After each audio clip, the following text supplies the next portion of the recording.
입니다. 네, 북한 이탈 주민. 황예린님 방금 들어오고 계시네요. 네. 네, 그렇다면 여러분들 북한에서 이탈해서 남한으로 와서 살고 있는 사람들의 마음이나 그 사람들이 어떤 삶을 살아가고 있을까 궁금할 수 있습니다. 그래서 그 사람들의 어떤 마음속 깊은 슬픔이 있는데요. 어떤 슬픔인지 말씀드리겠습니다. 이것은 이산 가족들이 만나는 사진인데요. 남한에서 살고 있던 사람들, 그리고 북한에서 살고 있던 사람들이 원래부터 그렇게 살았던 게 아닌 경우가 많습니다. 우리는 이미 태어날 때부터 남한에서 태어났고, 그렇지만 우리 할아버지, 할머니, 그리고 좀 더 그보다 나이가 많은 어른들 중에 사실 북한에서 태어났는데, 북쪽에서 태어났는데 남쪽으로 와서 살고 있고 이런 사람들이 있다는 거죠. 그러다 보니까 전쟁이 나서 어쩔 수 없이 남쪽으로 오다 보니까 남겨진 북쪽에 있는 가족들과 헤어져서 살고 있었던 거죠. 1950년에 전쟁이 일어났고요. 전쟁이 53년에 끝났다고 하니까 여러분들 거의 지금 70년 가까운 시간 동안 가족들을 못 만나고 있습니다. 심지어는 가족을 못 만난 상태로 그렇게 수명을 다해서 돌아가신 분들까지도 많이 계신 안타까운 그런 상황인 거죠. 자, 그렇다면 여러분들께서 이 그림을 보면서, 이 사진을 보면서 사람들이 정말 슬퍼하고 있는데 어떤 상황이냐면 그 70년 만에 못 보고 있었던 내 어머니, 내 아버지, 내 가족들, 내 언니, 동생, 오빠 같은 사람들을 이제 만나게 된 겁니다. 어떻게 만났냐 하면 그 남북 간의 교류를 통해서 특정 날, 특정 시간을 정해서 그 사람들이 한 장소에 모이게 된 거죠. 근데 모든 사람이 아니라 엄청나게 많은 이산가족 중에서 일부만 뽑혀서 만나게 됩니다. 이렇게 만났지만 시간이 많지 않아요. 많지 않은 시간 동안 이렇게 오랫동안 보지 못했던 10년 넘게 몇십 년을 보지 못했던 내 가족을 만났습니다. 그래서 보면 너무 반가웠고 그리웠던 마음에 눈물이 나겠죠. 그래서 눈물이 나서 그 가족이랑 이렇게 이야기를 막 합니다. 엄마 그동안 잘 지냈어? 어떻게 됐어? 막 얘기 막 합니다. 그러다가 어느 순간 정신 차려보면 시간이 훌쩍 지나가 있겠죠. 그래서 한 10분 정도 남았다고 또 방송이 나오죠. 우리 시험 칠 때처럼. 그럼 10분 남았다 그러면 마음이 조급해집니다. 왜냐하면 10분이 지나게 되면 이제 이 언니 그리고 내 엄마를 다시는 볼 수 없습니다. 왜냐하면 여기서 영원히 사는 게 아니라 잠깐 내려와서 보고 다시 엄마는 북한으로 나는 남한으로 돌아가야 되기 때문입니다. 그래서 이렇게 떠나보내는 모습인데요. 방송이 나오죠. 이제 어르신들, 북쪽에서 오신 어르신들, 네, 버스에 탑승해 주실 시간입니다. 네, 만날 시간이 끝났습니다. 방송이 나오면 너무나 슬픕니다.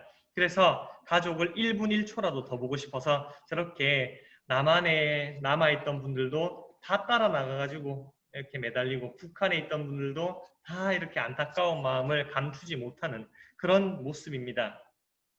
네, 서로가 저런 안타까움을 갖고 있는데 이와 마찬가지죠. 여기도 보세요. 얼마나 눈물을 흘리고 계십니까? 네, 이런 어떤 마음이 비슷합니다. 북한에서 남한으로 온 사람들도 혼자서 온 경우가 꽤 있다고 합니다. 왜 가족을 안 데리고 와? 정말 너무한 거 아니야? 라고 생각하실 수 있다면 이 얘기를 들어봐 주시기 바랍니다. 북한에서 남한으로 오는 것은 쉬운 일이 아닙니다. 굉장히 어려운 일이죠. 그래서 도망갈 때도 어떤 운이 정말 좋아야 되고 타이밍이 잘 맞아야 됩니다. 그런데 마침 내가 학교에 있는데 타이밍이 돼서 나가야 된다고 합시다. 남한으로 갈 수 있는 기회가 생긴 거죠. 그런데 집에 갔다가 오면 그 기회가 사라집니다. 시간이 짧아서요. 만약에 문이 허술해지는 상황이, 문이 열리는 상황이 끝난다고 할게요. 그러면 문이 닫혀버리게 되는 거죠. 그래서 집에 갈 시간도 없이 엄마 아빠한테 알릴 시간도 없이 학교에서 바로 동무들이랑 함께 선을 넘어서 중국으로 갔다가 다시 남한으로 넘어오게 되는 그렇게 해서 넘어온 분들이 계신데요. 그런 분들은 항상 내가 이렇게 남한에 와서 북한보다 좀 더 영양가 있는 음식을 먹고 맛있는 거 먹고 좀 더 편한 데서 자고 안전해지고 그렇지만 항상 마음 한켠에 안타까움이 남아있죠. 그리고 가족들에 대한 미안함과 눈물 같은 것들이 남아있는 거죠. 그런 어떤 마음을 가지고 살고 있다는 거 여러분들께서 헤아려 주시면 이분들을 이해하는데 좀 더 도움이 되실 것 같습니다. 네, 다음으로 이분들이 경제적으로는 어떤 상황에 처해 있는가? 네, 북한에서는 어떻게 보면 경제적으로 원래는 다 비슷해야 되죠. 공산주의니까. 하지만 뭐 실제적으로는 뭐 권력 있고 그런 사람들이 돈을 더 많이 가지고 부자도 있고 가난한 사람도 나뉘어져 있더라고요. 하지만 남한에 오게 되면 북한보다는 넘어온 사람들의 경제 사정이 괜찮습니다. 하지만 남한도 역시 빈부격차가 심하죠. 가난한 사람이 있고 돈을 많이 버는 사람, 부자가 있죠. 그래서 부자랑 가난한 사람의 돈의 격차는 점점 차이가 많이 나게 됩니다. 그러다 보니까 그런 어떤 경제적으로도 조금 쉽지만은 않은 상황이다. 그래서 우리나라에서는 북한에서 오시는 분들에게 경제적인 지원을 어느 정도 해주고 있다고 합니다. 네, 그리고 다음으로 문화가 차이가 난다는 점입니다. 문화가 차이가 난다는 거는 여러분들 문화는 여러 가지가 있죠. 의류, 옷도 패션도 문화고요. 음식도 문화고요. 그 다음에 공부를 배우고 교육을 하고 이런 것들도 다 문화에 속할 수가 있는 내용들인데요.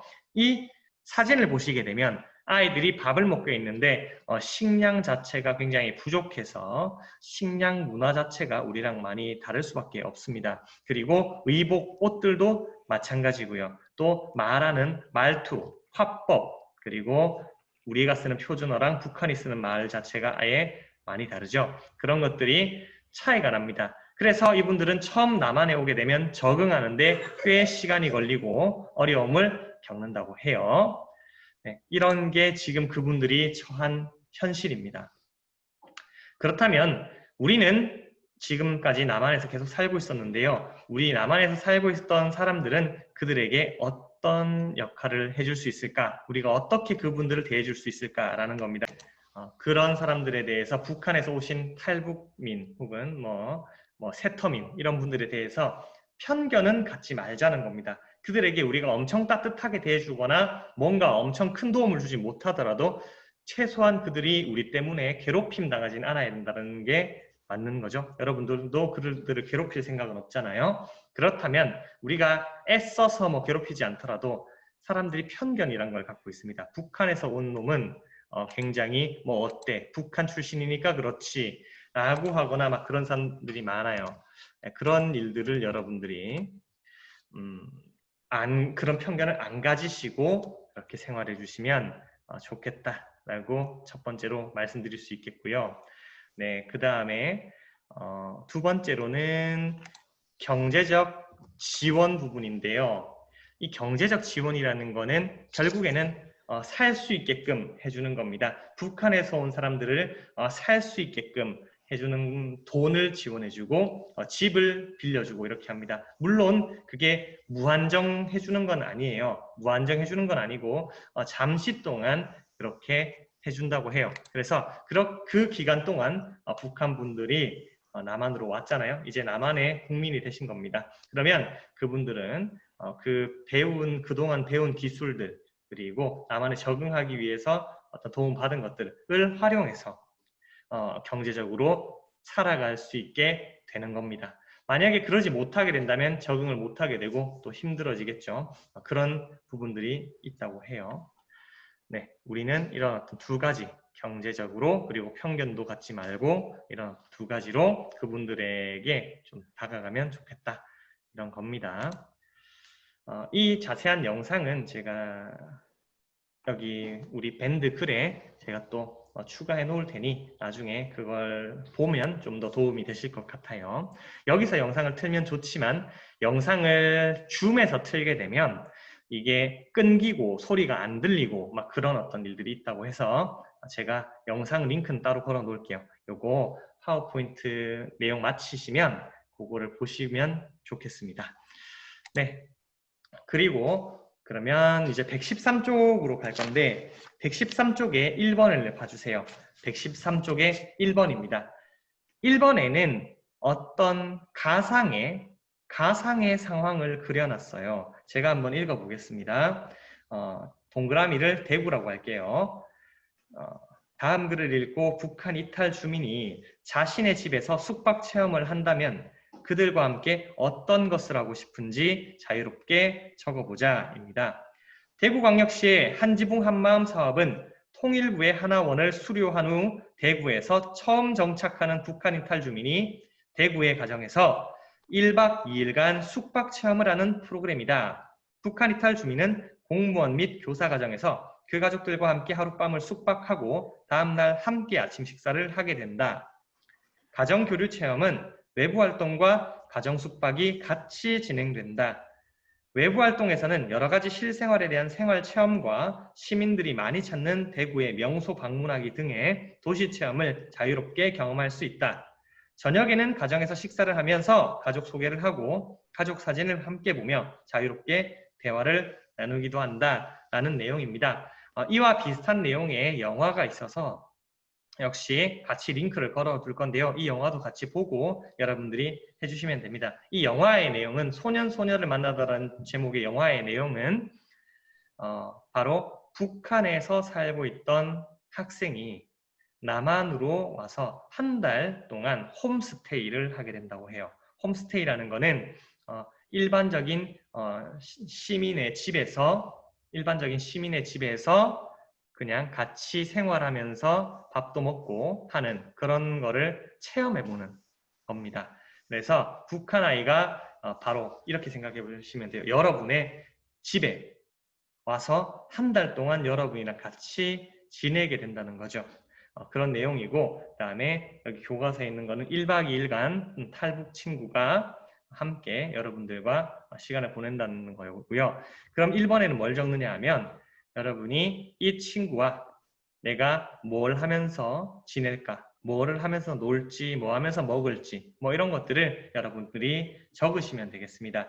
그거 1번 내용을 적어 주시고요. 그거를 여러분이 댓글에 올려주시면 되겠습니다. 그러면 우선 여러분들은 댓글에 지금 1번을 달아주세요. 저는 그동안 링크들을 홈페이지 주소에다가 홈페이지 링크를 밴드 글에다가 링크로 걸어 놓도록 하겠습니다. 그러면 여러분들께서는 댓글을 다시고 그 영상을 보시면 되겠습니다. 오늘 내용, 우리 파워포인트 내용은 여기까지 하도록 하고 방금 말씀드린 것들 여러분들 남은 시간 동안 잘 진행해 주시기 바랍니다. 네, 오늘도 수고하셨고요. 여러분 감사합니다. 적어주세요. 네, 수고하셨습니다. 안녕히 계세요. 네, 안녕히 가세요.